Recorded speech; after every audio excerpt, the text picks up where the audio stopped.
ഇപ്പോൾ കെ മുരളീധരൻ മാധ്യമങ്ങളോട് സംസാരിക്കുന്നു. തത്സമയം.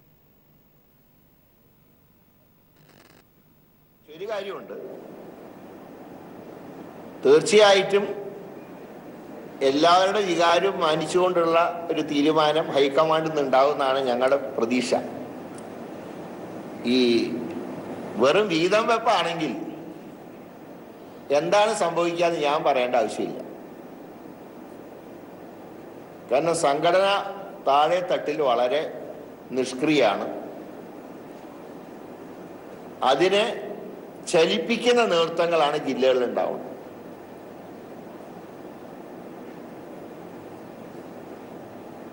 അപ്പൊ അങ്ങനെ ചലിപ്പിക്കുന്ന നേതൃത്വം ഉണ്ടാവണം.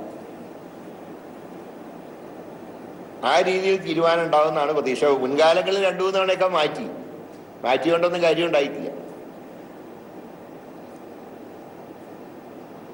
10 ഉണ്ടായിരുന്നത് 4-ഉം 2-ഉം ചില സ്ഥലത്ത് ഒന്നുമില്ല ഉണ്ടായി.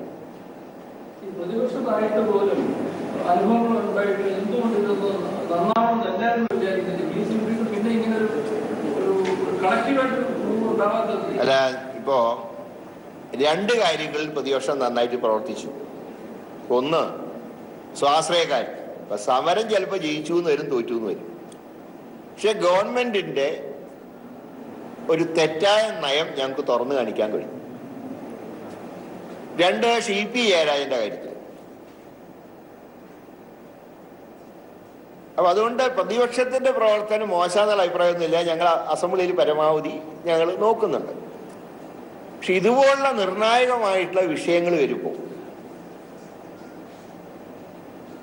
ഈ കമ്മിറ്റിയുടെ പ്രവർത്തനം അത്യന്താവശ്യമാണ്. അത് ഭാവിയിൽ ഈ അഭിപ്രായ വ്യത്യാസം ഉണ്ടാവാതിരിക്കാനാണ് പറഞ്ഞത്. ഇനിയിപ്പോൾ സമരത്തിലേക്ക് പോകേണ്ട ഘട്ടം വരുമ്പോൾ എങ്ങനെ വേണം, ഏത് രീതിയിൽ വേണം, അതിൻ്റെ ഗുണദോഷങ്ങൾ എന്തൊക്കെയാണ് എന്നുള്ളതിനെ കുറിച്ചൊക്കെ ചർച്ച വേണ്ടി വരും. യോജിപ്പ് വേണമെന്നുള്ള കാര്യത്തിൽ സംശയമില്ല.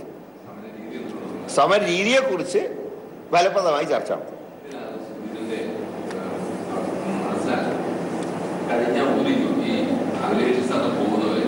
ഏതെങ്കിലും ഒരു പ്ലാറ്റ്ഫോമിൽ സംയുക്ത സമരം നടത്തുന്നതിന്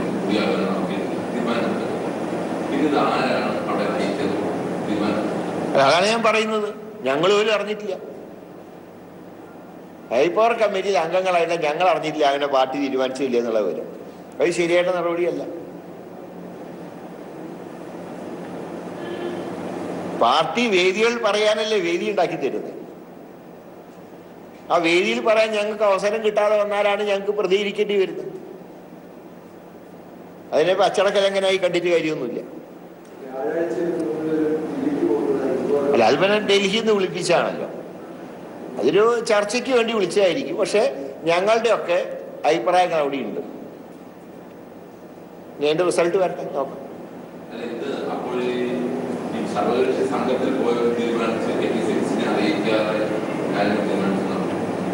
എന്താ എനിക്കറിയില്ല. അല്ല, ഞാൻ പറഞ്ഞതാണ്, പാർട്ടിയുടെ തീരുമാനം എടുക്കണമെങ്കിൽ ആര് തീരുമാനം എടുക്കും? 1-2 വ്യക്തികൾ എടുത്താൽ പോരാ. അതിന് കമ്മിറ്റി തന്നെ കൂടണം.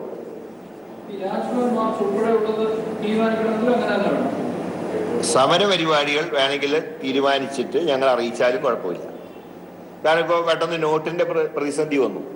നാളെ തന്നെ സമരം ചെയ്യേണ്ട ഘട്ടം വരുമ്പോൾ ഞങ്ങളോട് വിളിച്ച് പറഞ്ഞാൽ മാത്രം മതി. സമരമുണ്ട്, അതിനോടൊന്നും ഞങ്ങൾക്ക് വിരോധമില്ലല്ലോ. അപ്പൊ ഇന്നത്തെ രാജ്ഭവൻ മാർച്ച് ഞങ്ങൾക്ക് ഒരു വിരോധമില്ല, സന്തോഷമാണ്. പക്ഷേ കുറച്ച് നേരത്തെ വേണ്ട എന്നുള്ള അഭിപ്രായം എനിക്കുണ്ട്. ഇതെല്ലാം കഴിഞ്ഞ് മുരളീധരൻ മാധ്യമങ്ങളോട് സംസാരിക്കുകയായിരുന്നു. ഹൈപ്പവർ കമ്മിറ്റി കൂടിയ ശേഷം തീരുമാനത്തിലേക്ക് പോകണമായിരുന്നു. യോജിച്ചുള്ള സമരത്തിൽ വിയോജിപ്പ് അദ്ദേഹം രേഖപ്പെടുത്തുകയായിരുന്നു.